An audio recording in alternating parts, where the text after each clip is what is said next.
Hello everybody, my name is Terry and welcome back to another EVE Online video. I know it has been quite a while since the last one and I do apologize for that, but to make up for it, I'll be going over the stuff that I've been doing in Null over the past few months and the isks that I've made from these activities. Now, I would like to start by addressing some comments from my last video and pretty much repeating what Wing and Prayer commented. Golden Eagle says that the ticks are every 20 minutes and not every 15 minutes like I had mentioned before. It is 100% correct, I was wrong on my last video and I apologize. San Toledo says that he's making 100 to 120 million an hour in high sec as an alpha, which is pretty good for a solar alpha clone, compared to the 40 million an hour I was making in my Vexer running combat anomalies. And he says if he can make more money in high sec than in null, why should he come down? Well, I argue two reasons. Firstly, even that simple Vexer setup can get you a 10-10 escalation which you can sell for 130 mil or run yourself to make 200 to 400 mil. By that single escalation, the Vexer has now made more ISK than you would have made in high sec. And then let's say theoretically on your next site you get a sentient spawn, which is the True Sanchez or Gregarious equivalent for the rogue drones. They can drop up to 400 mil worth of loot plus 30 odd mil worth of T2 salvage. Now let's say you're getting really unlucky with the Vexer and aren't making a lot of money from the drone squads. You can then upgrade into either a Gila or an Isktar to run drone hordes. Side note, there is a Vexer fit that can run drone hordes, except it is not as efficient as the Gila or the Isktar, but it is quite a lot cheaper. Upgrading to a Gila or an Isktar will increase your ISK per hour to about double depending on how good your drone skills are. And secondly, I would argue that for the most part, null-sec tends to be safer than high sec if you know what you're doing. Now I know a lot of you probably don't believe that's true, but let me explain. In null-sec, you have intel channels which are made up from people within your alliance. These channels are used by players to let their alliance members know who's doing what and where. So if you're paying attention and people are doing the right thing, you should be safe. On that note, sometimes people either don't pay attention to what they're doing or are AFK, so intel may be spotty and things can happen like a wormhole or someone filamenting on top of you. When these things happen, your priority should be getting yourself safe and then reporting who came through and what ship they were in. Before I move on, I would like to mention something that Golden Eagle said. They said that the Praxis is a really good starter ship for null-sec, and I agree that it is really good for running 10-10 escalations and is also pretty decent at hordes and squads. However, I do feel that it is a little slow to get off grid when people show up. This becomes ever more apparent if you're in a smaller system where they will know exactly where you are pretty quickly. Now, if the whole AFK ratting isn't your style, you can try more hands-on ratting, like in Icaria for example. However, that is more towards endgame. Carriers, Dreads, Super Carriers, Faxes and Titans cannot be used in high sec, which is another reason why I enjoy null-sec so much. It grants you access to these enormous ships. However, on the flip side, they make you an enormous target and so must be handled with care and the proper precautions must be taken. Here I have my Thanatos, which I'm not very well skilled in yet as I only have T1 fighters and Galente carrier at 3. However, it is still making me a good 100 mil plus an hour without including escalations or sentience. While it makes more ISK than an Isktar, Gila or Vexer, it also costs a lot more ISK and a decent amount of setup and precautions, like checking nearby systems for wormholes, checking fuel in case a jump out is needed, and making sure that you are lined out to a safe or a post. Carrier ratting is very different from your standard Isktar, Gila or Vexer ratting. It is a lot more hands-on and there is a lot more to risk when doing it, however, it does make you a lot more money. Fighters are similar to drones in some ways, however, they are a lot stronger and a lot more to manage. Ideally, your fighters should always be moving as to take as little damage as possible. I like to use the structures in the center of the drone horde to keep my fighters moving when nothing is spawning or in between waves. Fighters have 3 modules that you can activate. They have a heavy rocket salvo, which only has 12 uses before they need to come back and reload, a micro warp drive, which has a minute cooldown, and your standard lasers, which are infinite use. With low skills, it is a good idea to focus all 3 fighters on a single battleship. However, once your skills get higher and your DPS gets higher, you can then start having 1 fighter on 1 battleship. I prefer to pace myself when using the heavy rocket salvos and use them only when I feel like they need to be used. When using a carrier, you should always stay aligned out to a safe or a pos, and you should always double check that you are aligned out. I have sometimes made the mistake of ordering my fighters to orbit or to approach or whatever it may be and end up making my carrier do the same, which is not good if someone jumps in. So always double check that you are still aligned out to your safe or to your pos.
Unlike drones, fighters have their own warp drives, meaning if you recall them and then warp away before they go back into your carrier or super carrier, they will warp to wherever you have warped to. In this instance, when I warp to the POS, they follow.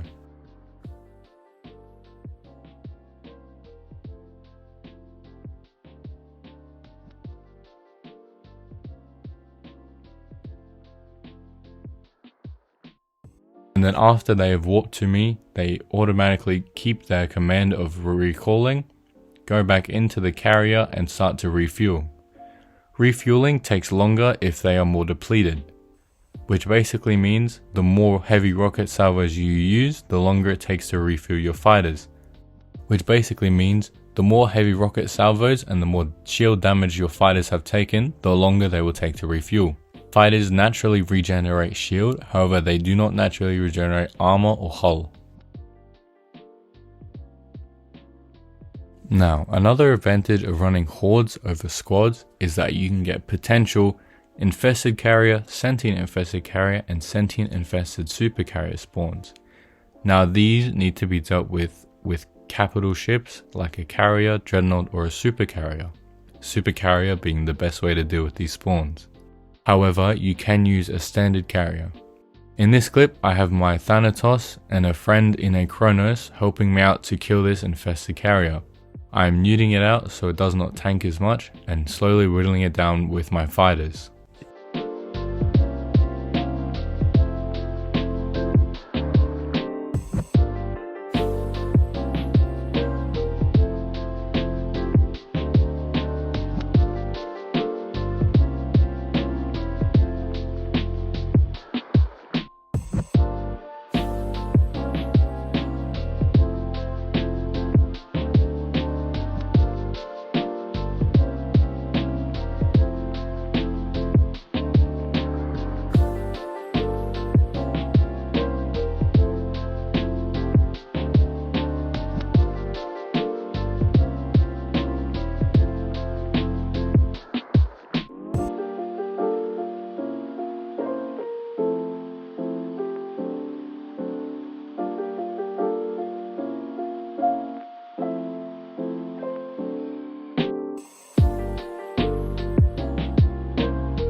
On the other side of Nullsec, the PvP side, there is a lot of content to be had.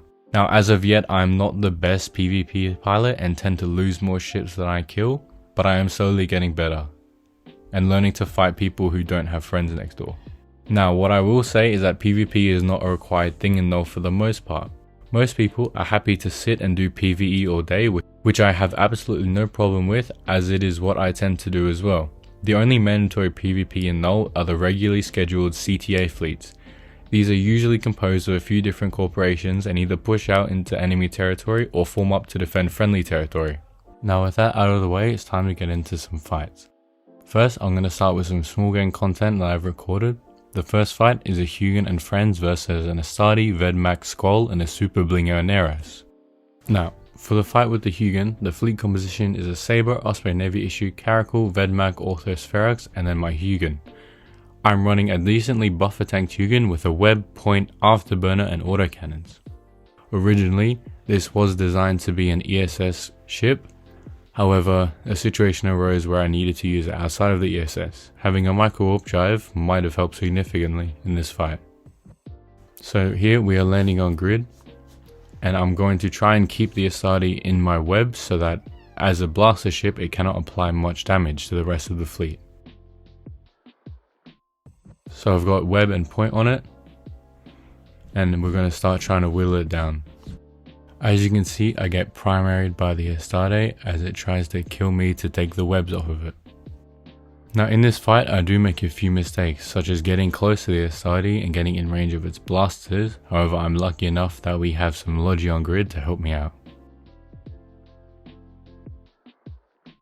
As you can see, I'm within under 10 kilometers, which is a pretty bad spot if I'm fighting a blaster ship, because if it gains on me, then that means I'm pretty much toast.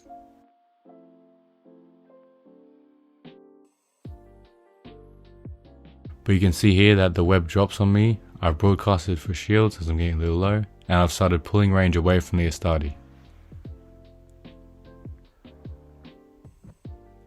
We are slowly chunking through it, but that Neros is putting in some work.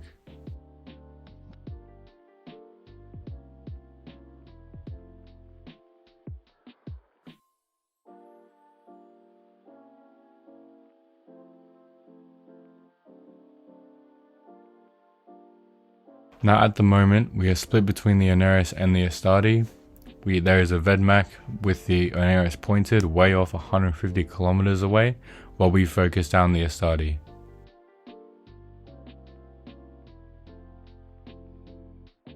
I do believe the Astarte was able to take down an Orthorus, however it wasn't able to take down anything else in this fight.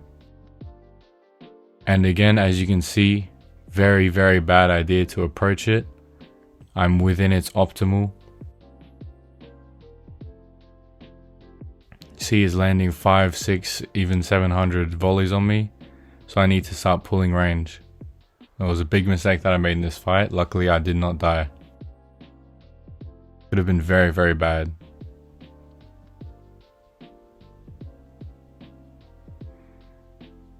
And it seems the Oneris has warped off, and I think the Saber may have died.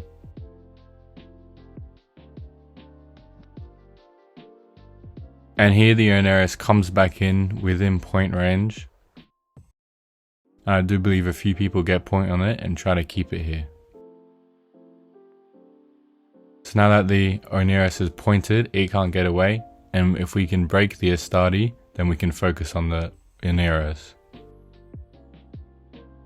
Oh, sorry, the other way around. If we break the Oneris, then we can focus on the Astarte more. Now I am keeping the Astarte within web range, just to hold it and keep most of the ships out of its blaster range. And you can see here that we are decimating the Oneris, and once it's down, we can focus on the Astarte. Without Logi, the Astarte should go down pretty quickly once its own reps are out, or once its cap is out, or once it's out of reps.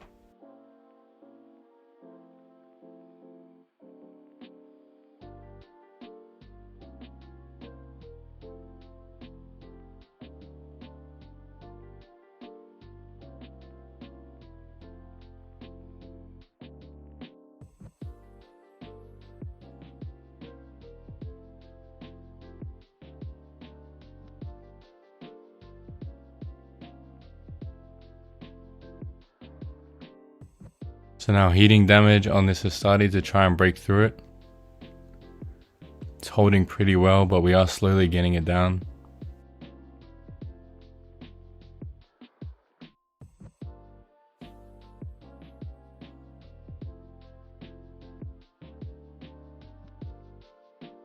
Astarte looks like it's breaking. Once it's dead, we can get the Squall. Yep, it's dropped into a hole here. Its reps are barely catching, but I think we got it.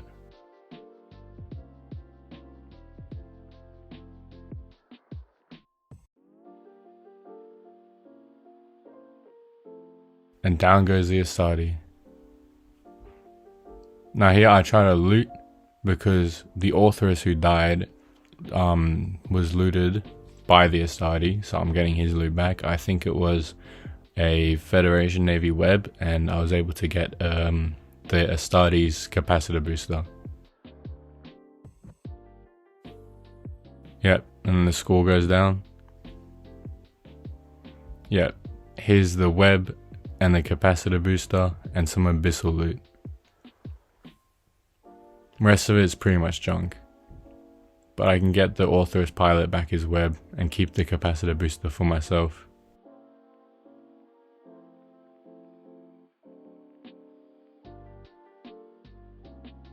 And now here is the Sin fight.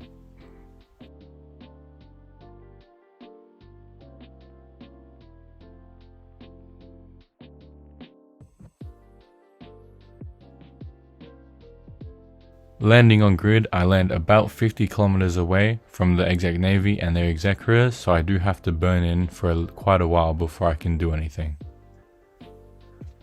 Although this does give me the advantage of prioritizing targets and forming up a game plan.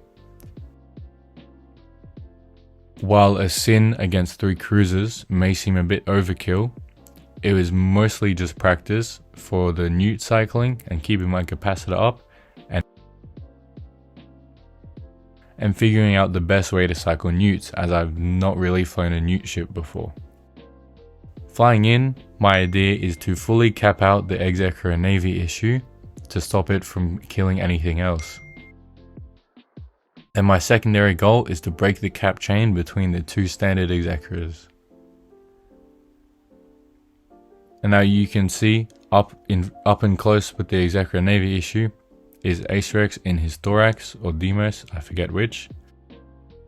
However, he is taking a bit of damage, so I'm going to try and flatline the executor navy issue so that its 1000 or so DPS cannot be applied. Started cycling the heavy newts, my drones have started onto it, and it's chunking through the exec navier's health. And now I'm applying the medium newts, which aren't newting for much since I'm out of range to the executor, but at least they're doing something. Once they get closer, they'll be more apparent. The heavy newts, however, are newting quite considerably on the executor navy issue, and I do believe this allows Acerx to fully rep up. The executor navy issue is slowly breaking, so I put scram on it just in case and start heading towards the executors while keeping one of them neutered.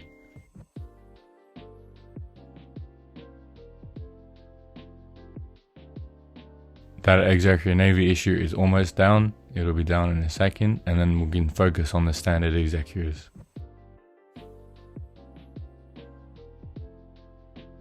Executor navy is down, now we need to focus on breaking the cap chain and killing these 2 executors.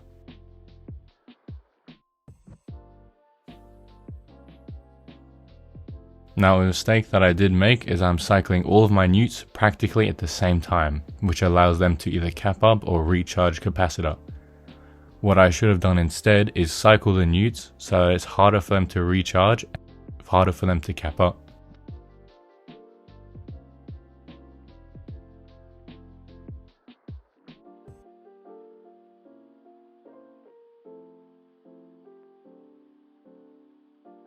However, as you can see, even without my shield booster active, the newts are very hard on my capacitor and I almost forget to cap back up here.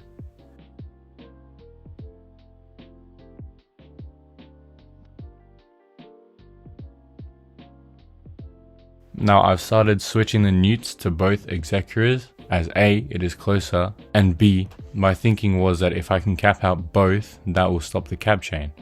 I'm not entirely sure how cap chains work with low-G ships, but it was worth a shot. Now I've got point and my drones on one of the executors, and I'm slowly trying to break its tank.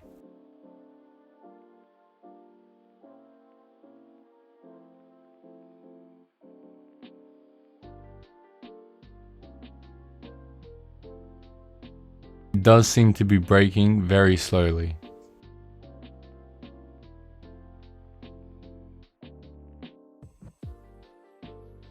You can see that I'm neuting for 0s and 1s and very low numbers, which means it is almost completely capped out.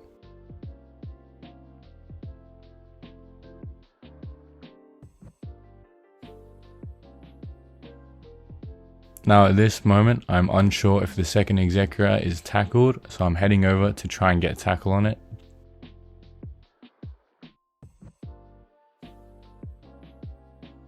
But I see that it is slowly going down and not warping away, so I head back to focus on the other Executor.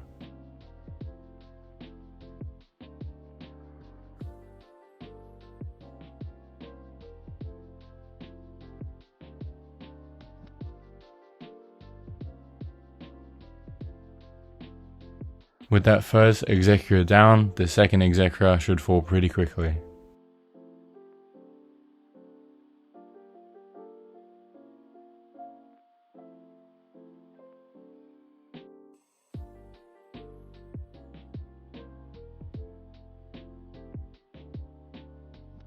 Now here are some solo roaming clips. To start off, I have a Saber catching an Algos who is riding where it should not be. It is a pretty simple case of warp in, micro warp drive towards the Algos, bubble, scram and then kill.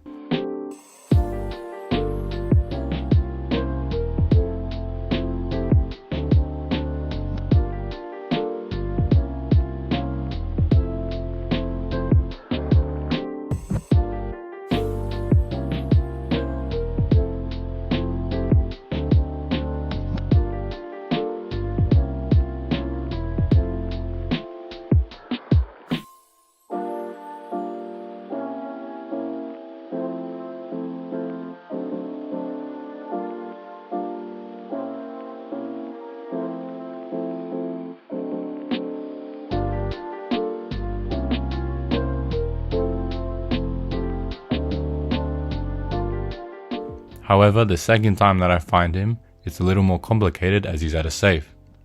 To find him, I grab a probe and fit it with combat probes to go and scan him down while he's at his safe.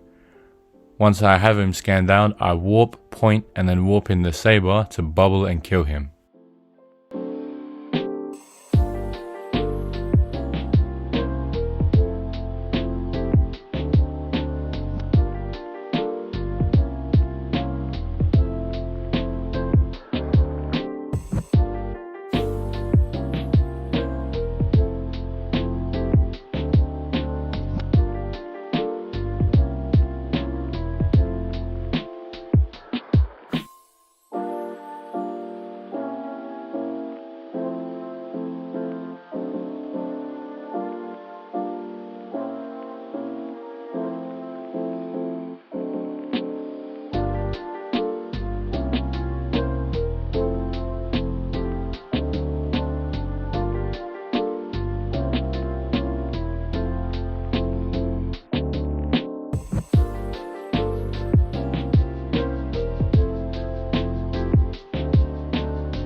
In this other clip is my heavy assault missile Orthrus killing a Draco Vexor.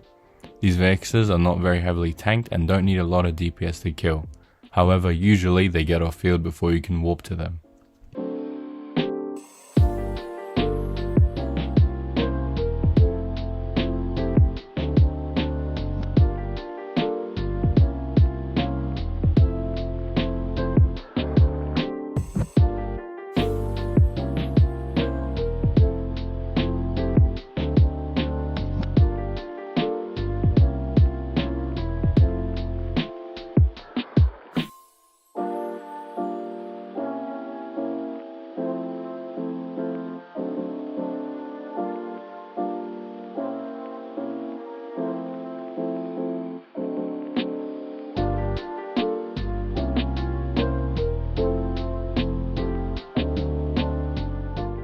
After some more roaming in Goon Space, I find a Skyhook which has been left unattended. So I decide I will take the gamble and rob it and wait down the 10-minute cycle. While I'm waiting down the 10-minute cycle, I decide to kill off the rats to make sure I stay alive and have as much shield for if someone comes in to try and fight.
However, no one takes the fight or no one is online, and the Skyhook robbery successfully completes, dropping 250 mil worth of gas.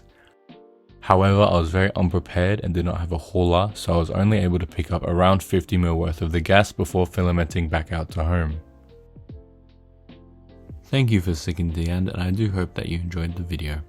If you have any suggestions or any specific ships or specific combat sites or exploration sites or anything it may be that you would like me to cover, please feel free to leave a comment and I will get to it if I can. With that being said, thank you for watching, see you next time.